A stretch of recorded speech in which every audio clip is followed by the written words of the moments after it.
Latest खबरों के लिए यूं ही देखते रहिए लाइव डिस्ट्रिक्ट न्यूज और इस वीडियो के पसंद आने पर लाइक, शेयर और सब्सक्राइब करना ना भूलें।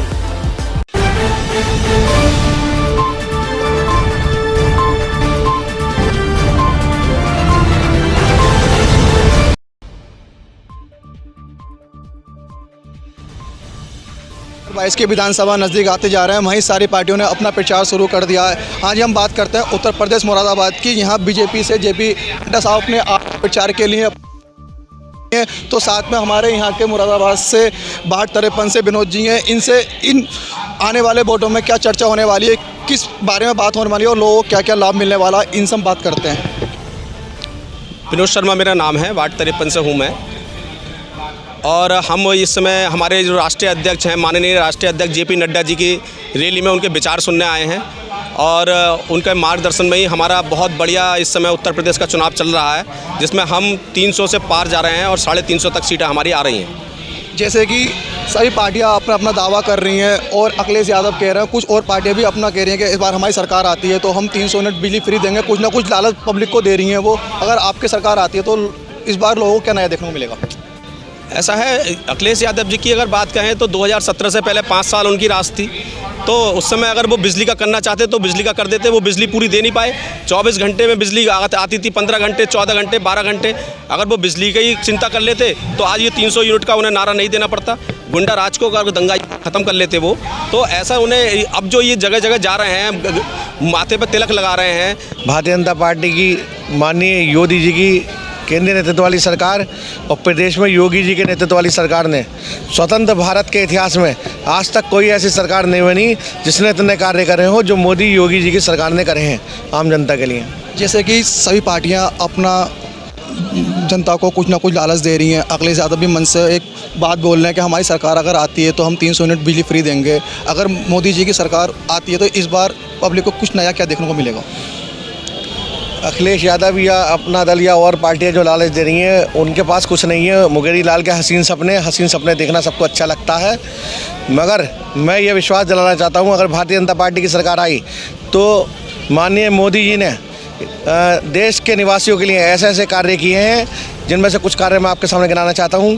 आयुष्मान योजना बहुत ही महत्वपूर्ण योजना। आज से पहले किसी भी सरकार ने ऐसा नहीं सोचा था कि एक सामान्य नागरिक, एक आम जनता जब अपने इलाज के लिए, गंभीर बीमारी के इलाज के लिए अस्पतालों में जाती थी तो उनसे पूछा जाता था कि आपका बैंक बैलेंस कितना है, उनको एडमिशन नहीं मिलता था। मगर मोदी जी की आयुष्मान योजना के अंतर्गत 5 लाख तक का इलाज सबको निःशुल्क प्राप्त हो रहा है। ये सबसे महत्वपूर्ण योजना है, सिर्फ मोदी जी ने ही सोची और किसी ने आज तक किसी ने भी आम जनता के लिए ऐसी योजना का लाभ नहीं पहुँचाया।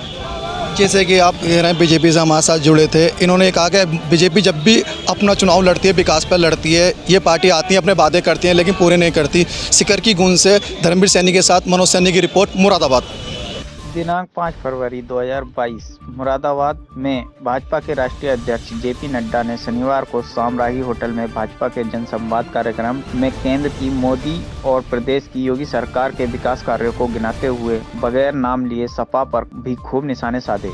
उन्होंने कहा कि पिछले सरकार में जमीन और मकान पर कब्जा हो जाता था, अब योगी सरकार ने 42 लाख परिवारों को पक्के मकान बनाकर दिए हैं। गरीबों, किसानों, महिलाओं की तेजी है भाजपा। जेपी नड्डा ने प्रत्याशी रितेश गुप्ता के समर्थन में हुई जनसभा में कहा कि मोदी और योगी ने गरीबों, महिलाओं, बेरोजगारों, किसानों, शोषितों, पिछड़ों, वंचितों, दलितों के हित में कार्य किया है, सभी का सशक्तिकरण किया है। उन्होंने कहा कि हमने 40 करोड़ जनधन खाते खुलवाए। विपक्षी मजाक बनाते थे कि खाते खुलवाने से क्या होगा, लेकिन यही खाते काम में आए कोरोना काल में। जब पोस्ट ऑफिस और बैंक बंद थे तो पीएम मोदी ने डिजिटल माध्यम से इसी खाते में 500 रुपए महीना भेजा। इसके अलावा कोरोना काल में गरीब को भोजन उपलब्ध कराने के लिए 80 करोड़ लोगों को मुफ्त राशन दिया जा रहा है। उत्तर प्रदेश में भी 15 करोड़ परिवारों को मुफ्त मार्च दिया जा रहा है। दुनिया की सबसे बड़ी इलाज की व्यवस्था आयुष्मान कार्ड से की जा रही है। पहले गंभीर बीमारी का इलाज कराने पर गरीब का मकान बिक जाता था, अब कैशलेस उपचार होता है। उन्होंने उज्ज्वला योजना, शौचालय निर्माण, स्वच्छ भारत आदि योजनाओं का जिक्र करते हुए कहा कि सभी योजनाएं महिला सशक्तिकरण, बेरोजगारों, नौजवानों, गरीबों को मजबूत करने वाली हैं।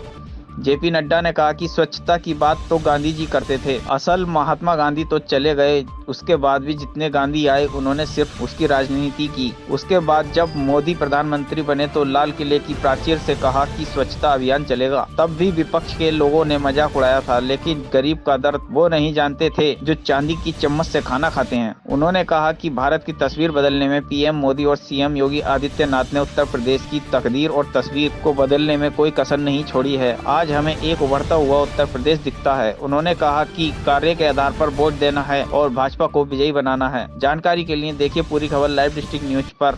अनिल कुमार के साथ मनोज सैनी की रिपोर्ट, मुरादाबाद की बात है। 2 होगा नहीं तो 4 महीने। गोरखपुर में सीरियल दंगे हुए थे, सीरियल बम ब्लास्ट हुआ, सीरियल 2007।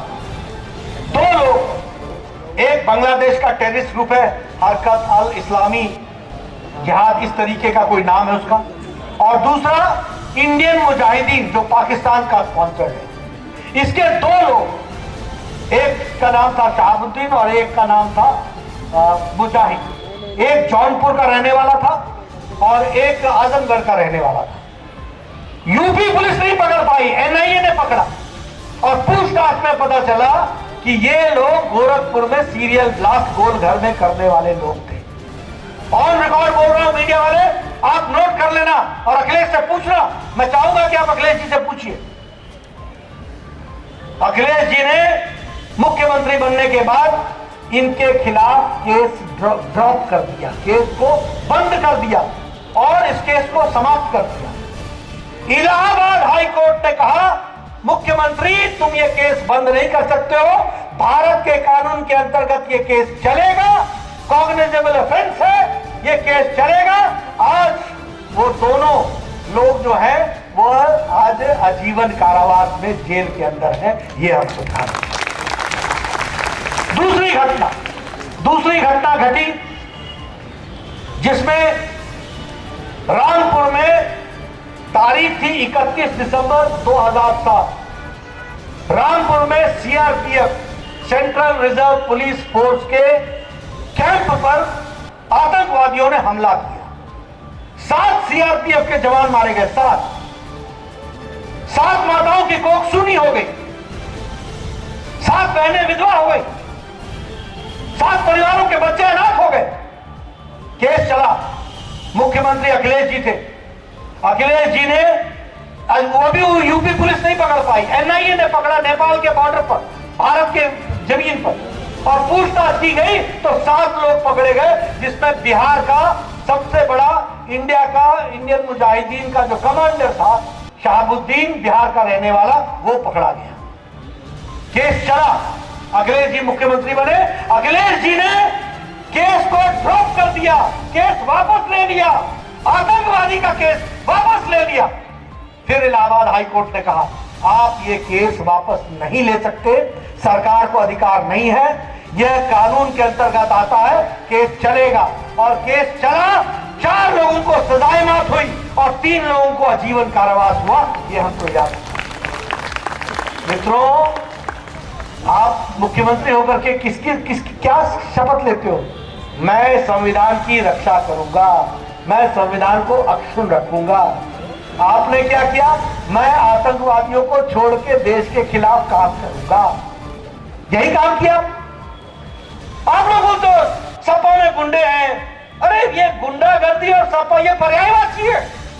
सपा और गुंडा ना, ये कैसे चलेगा? ये तो मुख्य क्वालिटी है उनकी, ये तो प्रमुख, ये पहली शर्त है समाजवादी पार्टी में कार्यकर्ता बनने की।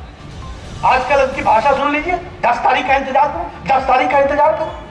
ये भाषा अपने आप में बताती है कि प्रजातंत्र में तुम्हारा विश्वास नहीं है। प्रजातंत्र के माध्यम से तुम लोगों के हितों को रोकना चाहते हो, उसको दबाना चाहते हो। इसको हमको ध्यान रखना चाहिए। और मित्रों, आप तो किसान हो, अगर आप चावल के एक दाने से चावल की किस्म पता लगा लेते हो, तो मैं भी राजनीति में रहकर राजनेता की एक हरकत से उसकी नीयत पहचान जाता हूं। इसको भी आपको समझना।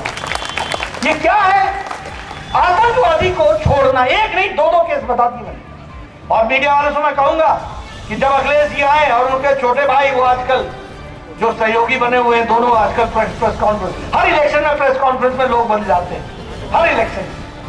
पिछले से पिछले इलेक्शन में कोई दूसरा भाई था, फिर पिछले इलेक्शन में कोई दूसरे भाई बहन जी थे, अभी इस इलेक्शन में नए भाई आए हैं, ये इनका तरीका है। और हमसे तो पूछा जाता, मैं बोलता हूँ सब मिल के आ जाओ, सब मिल के आ जाओ। मुझे उत्तर प्रदेश की जनता पर भरोसा है, उनका आशीर्वाद मिलेगा तो मोदी जी को मिलेगा और योगी जी को मिलेगा, ये आपको। इसलिए आज मैं सिर्फ एक ही बात कहूंगा और मीडिया वालों को कहूंगा, अगले जी से पूछना कि जो मैंने बात कही है वो सही है कि नहीं है। मैंने तथ्यों के साथ नाम लेकर के बोला है। एक का नाम तारिक कासिम है और दूसरा शहाबुद्दीन। एक जेल में बंद है और 4 सजाए मौत और 3 जेल के अंदर है। केस में आपको मैंने रामपुर भी बता दिया, गोलघर बॉम्ब ब्लास्ट भी बता दिया, नाम भी बता दिया। आप उनसे पूछो कि इनको आपने छोड़ने के लिए, और क्या कहा था, सामाजिक सौहार्द रखने के लिए मैं ये केस ड्रॉप कर रहा हूं। ऐसा सामाजिक सौहार्द, आतंकवादियों को छोड़े चलो और समाज का सौहार्द करो। मित्रों, ये 10 तारीख, ये 14 तारीख, ये आने वाले चुनाव, ये सारे के सारे इन लोगों को मुंहतोड़ प्रजातांत्रिक तरीके से जवाब देने का अवसर है। और मुझे पूरा विश्वास है कि आप इस अवसर का उपयोग करेंगे और आने वाले समय में कमल के निशान को आशीर्वाद दिलाएंगे। आपने मेरी बात सुनी, आपका बहुत बहुत धन्यवाद। जय भारत, जय उत्तर। भारत माता की, भारत माता की। माननीय जगत प्रसाद नड्डा जी ने अपने सार गर्भित उद्बोधन के माध्यम से हम सभी को अनुप्राणित किया, हम सभी का मार्गदर्शन किया, हम सभी का उत्साहवर्धन किया, हम सभी को 14 फरवरी के लिए भाई रितेश गुप्ता जी को विजयी बनाने के लिए। लेटेस्ट खबरों के लिए यूं ही देखते रहिए लाइव डिस्ट्रिक्ट न्यूज। और इस वीडियो के पसंद आने पर लाइक, शेयर और सब्सक्राइब करना ना भूलें।